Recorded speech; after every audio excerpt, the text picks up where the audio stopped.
ఓం నమో వెంకటేశాయ. మా భవిత ఛానల్కి స్వాగతం అండి.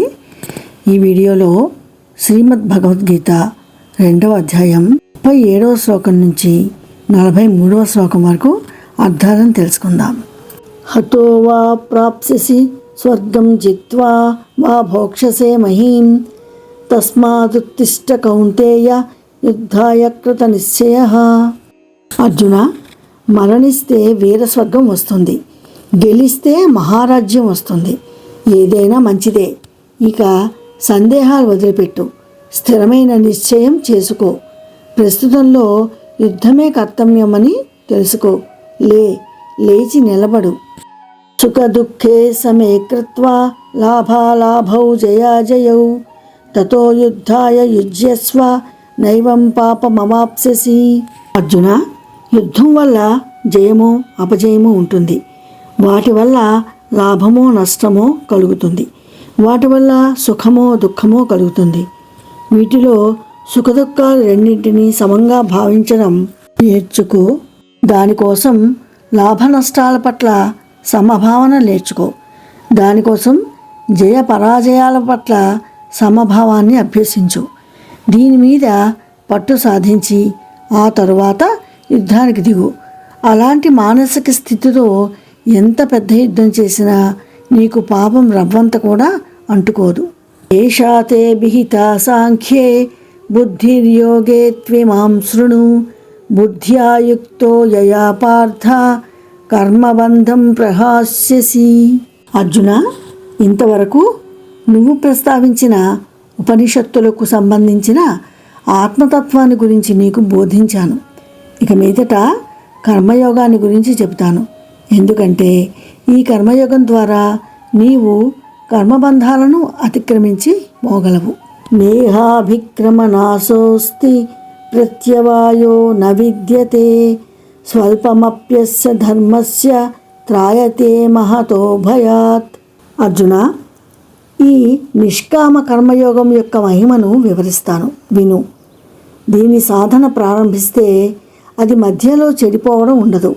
దీనివల్ల దుష్టపార్శ్వ ఫలితాలు కానీ, అంటే సైడ్ ఎఫెక్ట్స్ కానీ, వ్యతిరేక ఫలితాలు కానీ ఉండవు.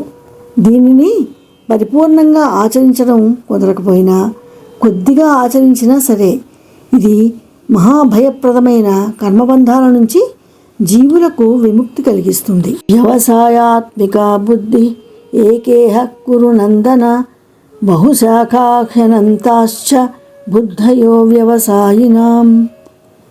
ఓ కురువంశ వీరకుమార, పరమేశ్వర భక్తి వల్ల నేను తప్పక రక్షింపబడతాను అనే ఏకైక స్థిర నిష్ట ఉన్నవారికి మాత్రమే ఈ కర్మయోగం సాధ్యమవుతుంది.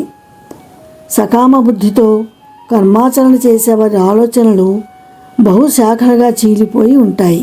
యామిమాం పుష్పితాం వాచం ప్రవదంత్య విపశ్చితః వేదవాదరతాః పార్థ నాణ్యతస్థితివాదినః.